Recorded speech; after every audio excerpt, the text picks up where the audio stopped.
Ce matin, que faut-il dire? Parler d'une mode? Peut-être, oui, un état Mode d'esprit, vegan. on va voir.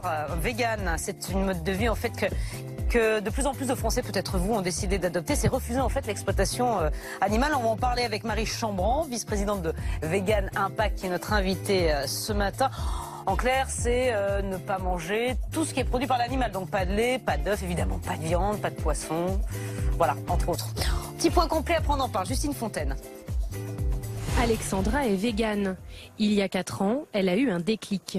Je suis devenue végane en fait du jour au lendemain. J'ai regardé une vidéo qui montre le sort qui est réservé aux animaux en fait, que ce soit pour l'alimentation, les habits, les tests sur les animaux. J'ai trouvé ça horrible et j'ai décidé du jour au lendemain d'arrêter de cautionner tout ça et de devenir végane. Dans son alimentation, plus de viande ni de poisson. Les œufs et le lait sont également bannis. Elle mange donc beaucoup de céréales et de légumineuses comme les pois chiches et les lentilles. Pour les produits laitiers, il existe des substituts. En fait, ce qu'on utilise, c'est on met de la margarine. Donc, par exemple, il y a celle-là qui est végane, qui est sans produits laitiers. Ou sinon, il y en a même qui existent avec du lait de coco. Mais le goût ne se sent pas et ça passe vraiment très bien sur les tartines ou pour faire à manger en général. À Paris, on compte une vingtaine de restaurants véganes ou végétaliens. Ici, le chef a une carte 100% végétale. Aujourd'hui au menu, des crêpes sans œufs. On a quelques astuces et ça va venir de fruits principalement. On a la compote de pommes, on peut utiliser aussi des bananes tout simplement. Depuis son ouverture il y a 9 mois, le restaurant ne désemplit pas. Aujourd'hui, près de 2% des Français seraient adeptes du véganisme. Bonjour Marie Chambrand, Bonjour. vice-présidente de Vegan Impact. Quand on voit ça, on se dit que c'est un sacrifice quand même de devenir vegan, non? C'est pas du tout un sacrifice, bien au contraire en fait. Tous les véganes quasiment disent que la seule chose qu'ils regrettent en devenant végane, c'est de ne pas être devenu végane plus tôt. Oui, mais c'est compliqué quand même au quotidien. Outre la nourriture, Non. effectivement, il y a aussi toutes les tenues vestimentaires, les vêtements, chaussures. les Mais chaussures. comment on fait pour Eh ben, être végane? on prend d'autres habitudes.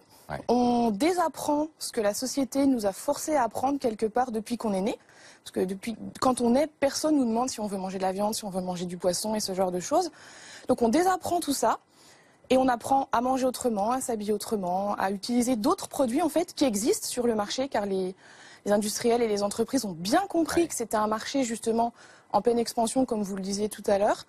Donc on réapprend et au final on prend d'autres habitudes et c'est pas plus compliqué qu'avant. Alors pas de fourrure, Pas de évidemment, fourrure, bien sûr. mais pas de soie et pas de coton non plus. Pas de cuir aussi, pas de laine. Oui. En fait, rien qui Mais provient la d'un matière de animal. votre t-shirt par exemple, c'est quoi? Polyester. D'accord. Donc Il y a- synthétique. Voilà, il y a alors toutes les fibres synthétiques, donc Ouais. il n'y a pas que le polyester, il y a pas mal de fibres, tout ce qui est élastane et compagnie. On peut s'en servir. En fait, quand on regarde bien sur l'habillement, c'est pas compliqué. Il n'y a pas beaucoup de vêtements qu'on ne peut pas porter finalement. Mais on va faire très attention à regarder la composition des vêtements parce que par exemple, il arrive souvent qu'il y ait des gilets ou des pulls qui contiennent même 2% de laine, par exemple.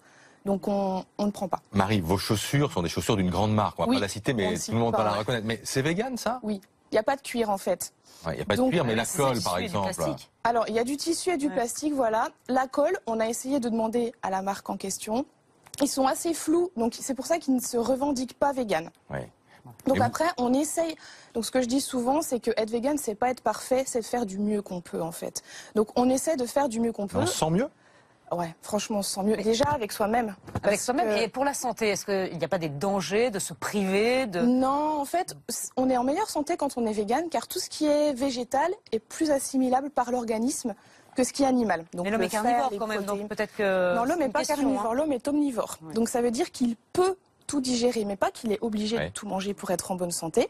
Et un régime végétalien bien mené, donc bien pensé, avec tous les nutriments qu'il faut, toutes les fameuses protéines dont on parle tout le temps, il est valable à tous les âges de la vie. Donc même les femmes enceintes, même les nourrissons peuvent Mieux dans être la tête véganes. et dans le corps, c'est ça? Absolument, ouais, on est mieux partout. Merci beaucoup d'être Je vous en venu prie. nous voir Je vous en sur prie. BFM TV.